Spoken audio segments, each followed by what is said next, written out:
With the playoff expanding to 12 teams, we had 8 additional teams get an opportunity at cracking the college football playoff. Despite there being more spots, there was still a lot of controversy on who was deserving to make it in. Just a couple of weeks ago, almost every team that was ranked inside the top 25 was still alive for the college football playoff. Unfortunately, they all suffered a major loss that completely wiped away their chances at competing for a national championship. Today, we're going to be taking a look at the 13 teams that were ranked inside the top 25 that didn't make it to the playoff, and what game ultimately cost them their chance. Before we get to today's video, make sure to hit that subscribe button and turn on those notifications if you're new to my channel. If you're watching this video, odds are you love college football, and odds are you aren't subscribed to my channel, so make sure to subscribe to one of the best college football communities here on YouTube. We'll kick things off with Alabama, who was ranked number 11 in the final college football playoff ranking. The game that cost Alabama a chance at the playoff was when they fell on the road to Oklahoma 24-3.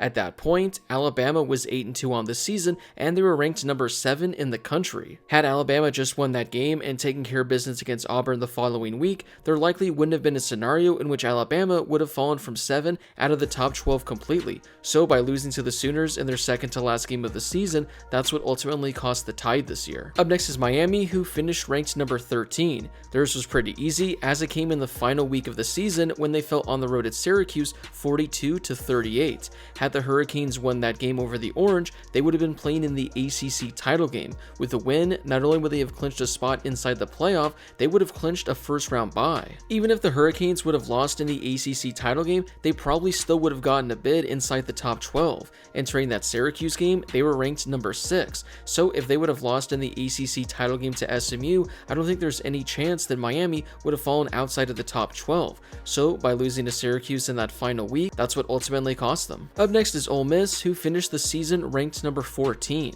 Like with Alabama, the loss that hurt them came in the second to last game of the season when they fell on the road at Florida 24-17. Entering that game, the Rebels were ranked number 9 in the country. They would have won the final game of the regular season, and I don't think the Rebels would have fallen outside the top 12 by not playing. Also, by losing to Florida, it gave them their third conference loss. I don't know how the tiebreakers would have worked in the SEC, but I think there could have been a chance that Ole Miss might have been in the SEC title game. I don't know what the scenarios are. Maybe I'm wrong. Maybe there wasn't a chance they could have made it there, but I think Ole Miss would have had a chance to play in that game, which would have given them even more of an opportunity to reach the college football playoff. So by losing to a 5-5 Florida Gators team in the second to last week of the season, that eliminated Ole Miss from contention. South Carolina finished the season ranked 15. Now this one was more difficult for the Gamecocks because they won their final 6 games of the season. I honestly thought they did enough to earn a playoff bid, but unfortunately there just weren't enough spots for them. The game that ultimately screwed them and kept them out was when they lost to Alabama in mid-October, losing by 2 points on the road. After that game, South Carolina was 3-3, and nobody thought they would have been a playoff contender by the end of the season. But if South Carolina would have taken down the number 7 Alabama team at that point, they probably would have jumped to number, 18 or maybe 17 in the rankings, and at that point, if they won their final 5 games of the regular season, including victories over number 10 Texas A&M, number 23 Missouri, and number 12 Clemson, they definitely would have finished the regular season as a top 10 team, and they probably would have made it to the college football playoff. BYU finished the season ranked number 17. For the Cougars, it's pretty easy. It was their second to last game of the season when they fell on the road at number 21 Arizona State by 5 points. BYU finished the season 7-2 in conference play, and they were tied with Arizona State, Iowa State, and Colorado. But because BYU lost to Arizona State, they no longer had the tiebreaker, and they couldn't get into the Big 12 title game. Had BYU beaten Arizona State, they would have finished the season 8-1 in conference play, and they would have had the number 1 seed in the Big 12, and they would have been playing in the Big 12 title game with a chance to advance to the college football playoff. Instead, my Sun Devils eliminated the Cougars. Iowa State finished the season ranked number 18, and unfortunately for them, just like BYU, Arizona State was the reason they didn't make it to the college football playoff. Now for Iowa State, theirs is more painful because they actually made it to the Big 12 title game, but they got humiliated by Arizona State, losing 45-19. With a win, Iowa State would have secured a spot in the college football playoff and they also likely would have locked up a first round bye as well. Instead of having a first round bye, Iowa State, they're out of it entirely. Missouri finished the season ranked 19. Now, this is going to be a first, as I don't have Missouri's last loss being the reason they didn't make the college football playoff. And actually, it's not going to be their second most recent loss either. It's going to be their first loss all the way back in early October when they fell on the road to Texas A&M 41-10. Now, the reason for that is because entering that game, Missouri was a top 10 team in the country. After starting the season 4-0, they were ranked number 9 in the AP poll, and they were making a legitimate playoff push. After getting blown out in that game, they fell a lot in the rankings, and they never really had an opportunity to climb back up. When they played Alabama later in the season, they were ranked number 21, and they lost by 34 points.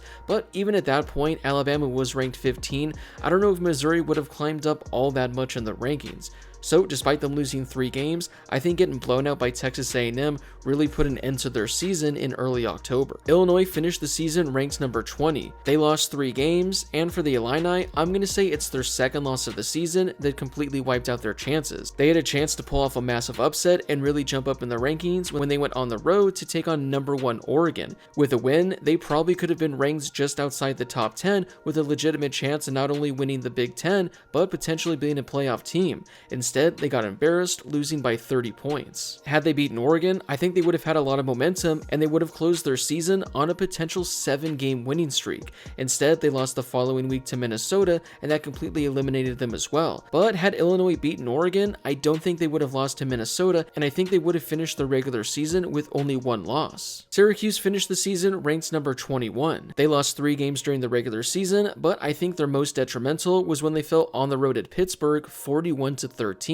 Entering that game, Syracuse was 5-1, and they were taking on an undefeated number 19 team in Pittsburgh. Had they taken down the Panthers, they probably would have jumped up in the rankings and been ranked 20 or so. I think being ranked and in control of their own destiny, they would have won out the rest of the way. They did lose to Boston College a couple weeks later, but again, had Syracuse had more on the line, I think they probably would have won that game, and they would have won out, and they would have been playing for the ACC championship. Losing by 30 to Pittsburgh was absolutely embarrassing, and it definitely hurt the Orange. Army finished the season ranked number 22. For Army, it's pretty easy because they only lost 1 game all season long, and that's when they got embarrassed on the road at Notre Dame, losing by 35 points. Entering that game, Army was ranked number 19. Had they taken down Notre Dame, they would have jumped up a number of spots, and considering they won out after that, they really would have had a legitimate chance at reaching the college football playoff. Colorado finished the season ranked number 23. It looked like they had a spot in the Big 12 title game locked up, but a loss to Kansas in the second to last week of the season eliminated their chances. They fell on the road at Kansas by 16 points. Now, they still had an opportunity of reaching the Big 12 title game, but they had a couple scenarios that just didn't go their way. They finished conference play 7-2, tied with 3 other teams, but because of all the weird scenarios, they just didn't get a chance to make it to the Big 12 title game. Had Colorado taken care of business against Kansas, they would have finished Big 12 play 8-1, and they would have been playing either Arizona State or Iowa State in the Big 12 championship with the chance to go to the college football playoff. UNLV finished the season ranked number 24, and theirs is very easy. They played Boise State in the Mountain West title game. Now, if they would have beaten Boise State to win the conference, they would have gotten the final automatic bid, and they would have been the number 12 team in the college football playoff.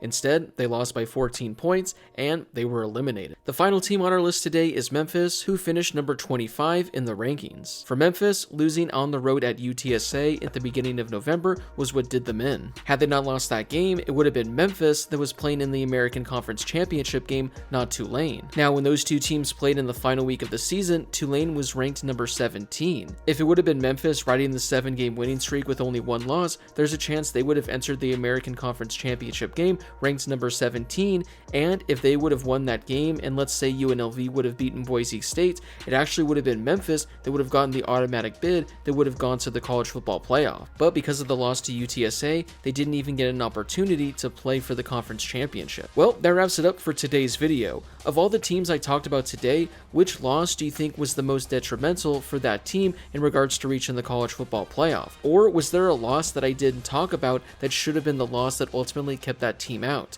Whatever your thoughts are, let me know in the comment section down below.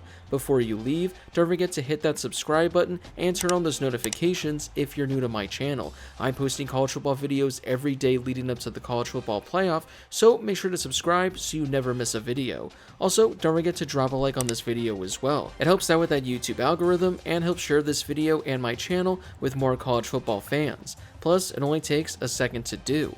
As always, thank you guys so much for watching, and I'll see you all in my next video.